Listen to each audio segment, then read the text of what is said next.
colleagues, a concern was raised by Iraq in respect of the report that I've just given you, and Iraq was questioning why did I visit Russia in the context of the war in Ukraine and not Gaza.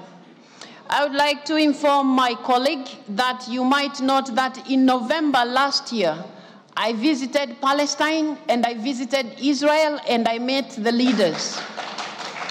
And that was my first visit after becoming president in October.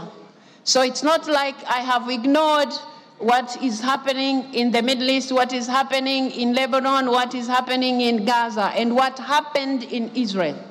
So I treat all the conflicts the same way. And you might also want to note the conflicts that we are talking about in the Middle East, the war that we are talking about in Ukraine, they are not the only conflicts that IPU is looking at. We are concerned about what is happening in Yemen. We are concerned about what is happening in Syria. We are concerned about what is happening in Sudan. We are concerned about what is happening in West Africa. We are concerned about what is happening in DRC. Lithuania asked specific questions. Who mandated you to visit Russia? Why not Ukraine first? The letters were sent out, dear colleagues. The letters were sent very explicitly. They explained, and if you need copies of those letters because they are not secrets, you can always have copies. Letters were sent to our counterparts in Ukraine. Letters were sent to our counterparts in Russia. My visit was to begin with Ukraine. Ukraine responded the dates that we were ready to visit them. Mr. Zelensky and Mr. Speaker would be in New York for the NATO meeting. Would I have stopped them? No. It would be wise. In any case, I don't have such powers. Now, because the meeting of BRICS was taking place, would I stop going to Russia because Ukraine is not ready to receive me because of time? No. Why? Because IPU stands for dialogue. IPU is talking about parliamentary diplomacy. And it is in that context that I did all that I did. And I thought I would be given a little credit for all the efforts that I've done, not to be crucified for things that I have not. You're asking here who mandated me. Who mandated the former president who came from the 12+ to visit Kiev? Who mandated him? Please, I think we have to reach a point where I have explained myself several times to you 12+, to everybody else who cared to understand.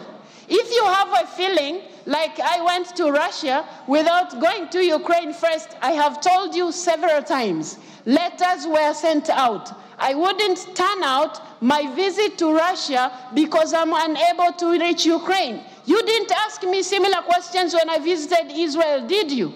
You didn't ask me similar questions when I visited Palestine, did you? You're not going to ask me similar questions when I visit Sudan. You're not going to ask me similar questions when I visit other places. I think, colleagues, let's have trust. You have elected a president who is supposed to deliver to her mandate. You have elected a president who is supposed to deliver to her mandate, and I think you are dealing with me unjustifiably, which is not fair to anybody. The questions that you have been raising, I have responded them to the best of my knowledge and to the best of my objectivity in all this matter. And you must know, I would not have asked to meet Mr. Putin if it wasn't for Ukraine. My commitment to doing that, and this is not the first place I'm visiting. Why is it that it's looking like I have met this person and therefore the president of IPU has all of a sudden become a monster? Please treat me with dignity the same way I am treating you with dignity.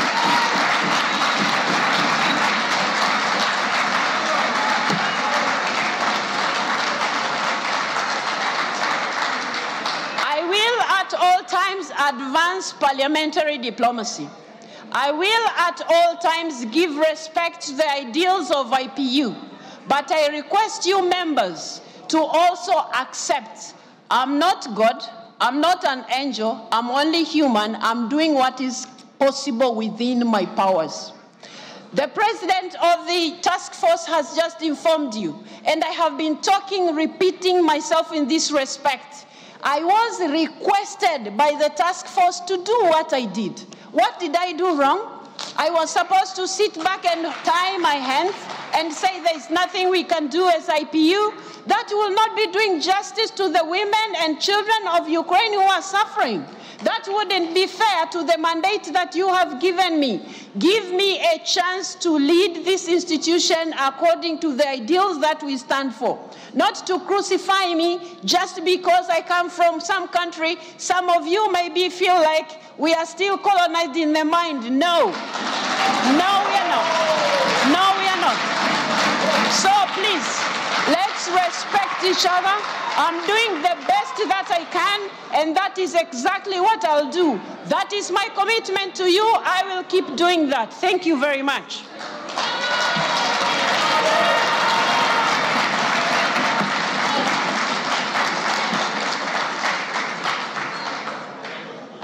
Some issues have been raised here, very specifically wanting me to say, somebody said they want the full record. I did not record the meeting, so I don't have that record.